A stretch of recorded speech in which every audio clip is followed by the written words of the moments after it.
চট্টগ্রামের আগ্রাবাদ আখতারুজ্জামান সেন্টার থেকে জারিফ আল আসিফ ও শফিকুল ইসলাম রিশাদকে অপহরণের একটি তথ্য পাওয়া গেলেও ডবল মুরিং থানায় করা হয়েছে মোবাইল হারানোর একটি জিডি। গত ২৭ ফেব্রুয়ারি বৃহস্পতিবার বিকাল ৩টার সময় মোবাইল হারানোর একটি অভিযোগ করেন জারিফ আল আসিফের বাবা মোহাম্মদ জাবেদ উদ্দিন। এই বিষয়ে জারিফ আল আসিফ ও শফিকুল ইসলাম রিশাদের কাছে জানতে চাইলে গণমাধ্যমকে বলেন, হঠাৎ ৩জন ছেলে এসে বলে, তোমরা এর আগে আমাদেরকে মারধর এবং টাকা নিয়ে পালিয়েছিলে। এই কথা বলে এক পর্যায়ে মারধর করেন এবং পকেটে থাকা টাকা ও মোবাইল নিয়ে চলে যায়, স্থান ত্যাগ করেন। জারিফ আল আসিফের বাবা মোহাম্মদ জাবেদ উদ্দিন ডবল মুরিং থানায় একটি মোবাইল হারানোর জিডি দায়ের করেন। ডবল মুরিং থানার জিডি নং 1710। এ বিষয়ে ডবল মুরিং থানার অফিসার ইনচার্জের মুঠোফোনে যোগাযোগ করলে সাংবাদিকদেরকে জানানো হয়েছে, আমার কাছে এই ধরনের কোনো তথ্য নেই। অভিযোগ পেলে আইনগত ব্যবস্থা নিবে বলে জানিয়েছেন তিনি।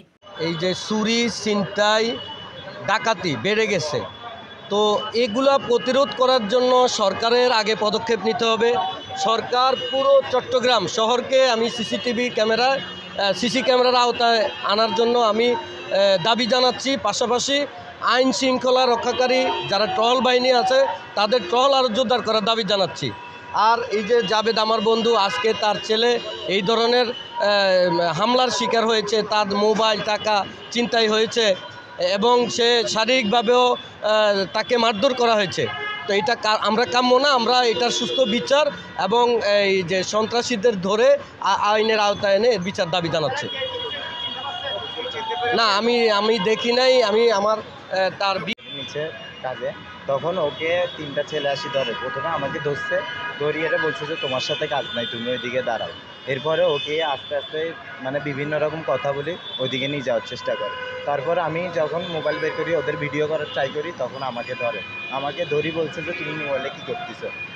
তখন ভালোভাবে ব্যবহার করছে, আমার মোবাইল আমাকে দিয়ে দিছে, তখন আর নেয়নি মোবাইল। এবার সোজা নিয়ে গেছে, প্রথমে এই ওয়ার্ল্ড ট্রেড সেন্টার দিয়ে আমাদেরকে ঢেবার পার হয়ে কমার্স কলেজের ওইখানে নিয়ে যায়। ওইখানে নিয়ে যায় একটা চিপার মধ্যে ঢুকাইছে, নালার পাশে ঢুকাইরে ওইখানে আমাদের জনজনকে ধরছে। ধরিয়ে ওকে বলতেছে তুমি আমার থেকে 5,000 টাকা খাইছো বা কিছু একটা বলিয়ে ওকে আরেকটা ভুল প্রান্তিতে ফেলার চেষ্টা করছে। তখন আমি বলতেছি ও তো এরকম ছেলে না, মানে আমি তো ওরে চিনি। তখন আমি ওদের সাথে ধাক্কাধাক্কি করাতে ওরা আমাকে মারছে, 2টা থাপ্পড় দিছে। তারপর ওর মোবাইলটা বের করে দিচ্ছে, আমার মোবাইলটা বের করে দিচ্ছে। মোবাইল নিছে, ওর পকেটে টাকা ছিল, এগুলো নিয়ে তারপর বলছে চলে যাচ্ছে। ওরা প্রথমে 3জন ছিল, এরপরে মাঝখান দিয়ে ওদের পরিচিত কেউ ছিল 2জন। আর বিচার করা, যেহেতু এই ছেলের থেকে এখান থেকে আখতারুজ্জামান সেন্টারের সামনের থেকে মোবাইল নিয়ে গেছেন, যাওয়ার পরও তাকে ধরে নিয়ে গেছে। এটা মনে হয় পরিকল্পিতভাবে তাদের পরিকল্পনা ছিল এবং ওই ছেলেটাকে হয়তো দুনিয়া থেকে বিদায় করে দেওয়ার জন্য এই ধরনের পরিকল্পনা তাদের ছিল, যার জন্য কমার্স খরচ হয়ে কমার্স কলেজের পিছনে একটা রিক্সার গ্যারেজের ওখানে নিয়ে গেছে এবং মাঝখানে দুইজন করে যোগ হয়ে মোট 7 জনে নিছে।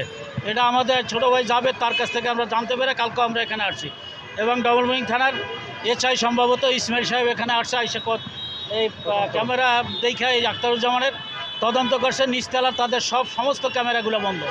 এরপরে আমরা রাজস্থানে গেছি, রাজস্থানে যাওয়ার পর ওরা সহযোগিতা করছে এবং আমি এখন চাচ্ছি সুষ্ঠু বিচার এবং সন্ত্রাসীদেরকে আইনের আওতায় এনে এদেরকে চিরতরে নির্মূল করার জন্য, যাতে সন্ত্রাসী ঘটনা না ঘটাইতে পারে।